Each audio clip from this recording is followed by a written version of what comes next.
त्वं स्वाहा त्वं स्वधा त्वं हीव षट्कारः स्वरात्मिका सुधा त्वमक्षरे द्वितीये त्रिधा मात्रात्मिका स्थिता अर्धमात्रा स्थिता नित्यायानुच्चर्या विशेषतः त्वमेव सा त्वं सावित्री त्वं देवजननी परा त्ववैव धार्यते सर्वं त्वयैतत् सृज्यते जगत् त्वयैतत् पाल्यते देवी त्वमत्स्यन्ते च सर्वदा विसृष्टौ सृष्टिरूपा त्वं स्थितिरूपा च पालने तथा संहृतिरूपान्ते जगतोऽस्य जगन्मये महाविद्या महामाया महामेधा महास्मृतिः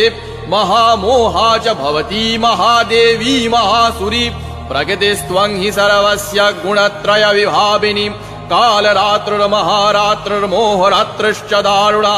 त्वं श्रीस्त्वमीश्वरी त्वं ह्रीस्त्वं बुद्धिर्बोधलक्षणा लज्जा पुष्टिस्तथा तुष्टिस्त्वं शान्तिः क्षान्तिरेव च खड्गिनी शूलिनी घोरा गदिनी चक्रिणी तथा शङ्खिनी चापिनी वाणभूषण्डी परिघायुधा सौम्या सौम्यतरा शेष सौम्यव्यस्त्वती सुन्दरी परापराणां परमा त्वमेव परमेश्वरी।